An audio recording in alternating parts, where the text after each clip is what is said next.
Harry Brown once said, "Since no one but you can know what's best for you, government control cannot make your life better."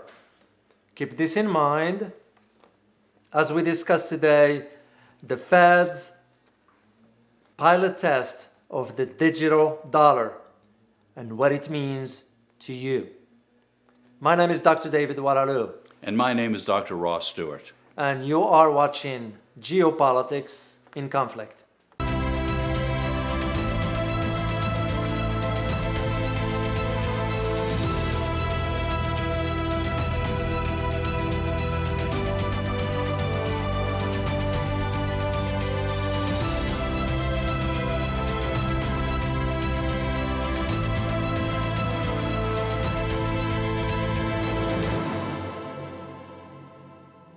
Well, we want to thank you for your support. We truly appreciate that. And if you do like our videos and you want to support us, consider subscribing to the Patreon. You can look at the link at the bottom of the description. And once again, thank you very much for your support. So back to the topic. David, as you know, the technology today allows for a whole lot more surveillance on the American public. And we're seeing the experimentation right now of the digital dollar. And one of the implications of that is personal privacy in terms of how you spend your money might be really problematic. What are your thoughts on this? Well, that is very concerning, Ross. Given that, by the way, just for you to know, this is nothing new. Governments throughout history have always wanted to have a control over the finances of individuals. So it's no different than what we are experiencing today, except that today is done in a different setting altogether. And this is why the Feds, as we speak, they are conducting 5 pilot tests to see how things are going to work with this introduction of the digital dollar. And what you need to know about it, it's very concerning because it's going to impact your pocket, is going to impact your financial well-being. And this is why we decided to address this today. So the importance of it is understanding how far the government is going to go with that. And I understand that's what the experiments are all about. Now they're voicing concerns about they want to protect people's privacy. However, if the government is now able to see how you spend every dollar, what does that mean in terms of your privacy? Yeah, well, here is what you need to know, is that this digital dollar is going to be programmable, which means what? It means basically that I, the federal government or the Federal Reserve, if I am to program that digital dollar, I will be able to dictate to you where to spend it, either in store A or store B.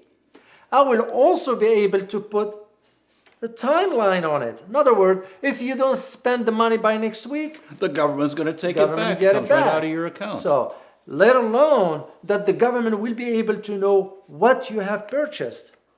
So, in other words, you get no more privacy whatsoever.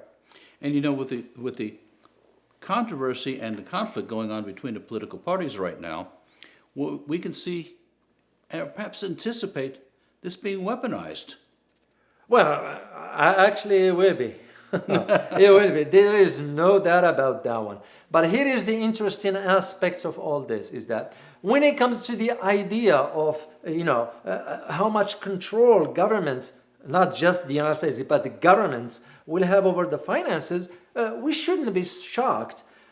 Because for us in the United States, what is the cap as far as how much cash you can spend? Well, supposedly it's $10,000, but it's actually $9,999. After that, you've got to report it. The bank will report it. That's correct. That's why when you go deposit money, if you deposit more than $10,000, they're going to have to be reported. If you withdraw more than 10,000, it has to be reported. Same thing in Europe. I think there are some countries that they have a max of $1,000 in cash.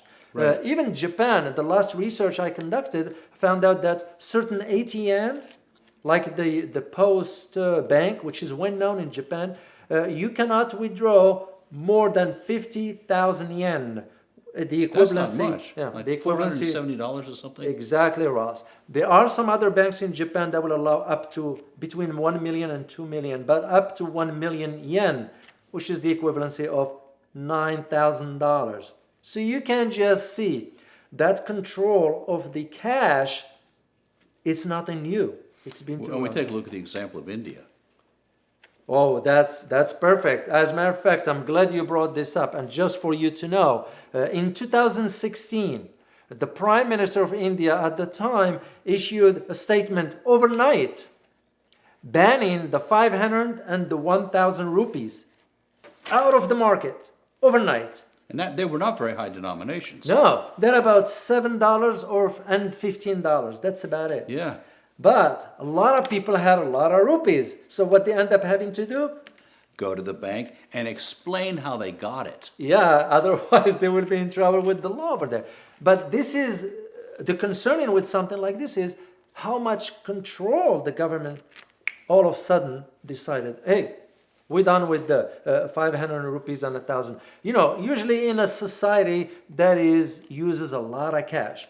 We don't have that here in the United States because we use credit cards, ATMs and all that. But it's just the fact that such thing exists should raise flag for us. So, and with the introduction of the digital dollar, you can just see the impact not only domestically, but on the global level. So you'll be monitored in terms of what you spend, how you spend it, where you spend it, and does the government approve of all of that? That's Because correct. there can be really serious consequences if they just take the money. That's correct. You know, well, that becomes the other aspects to this has to do with the geopolitical impact of something like this. Absolutely. Yeah, and the reason being because, as you know, and as you know, Ross, also, that the dollar is the global reserve that has been on play since 1944 with the Bretton Woods that set up the U.S. dollar as the currency by which all global transactions are conducted. You know.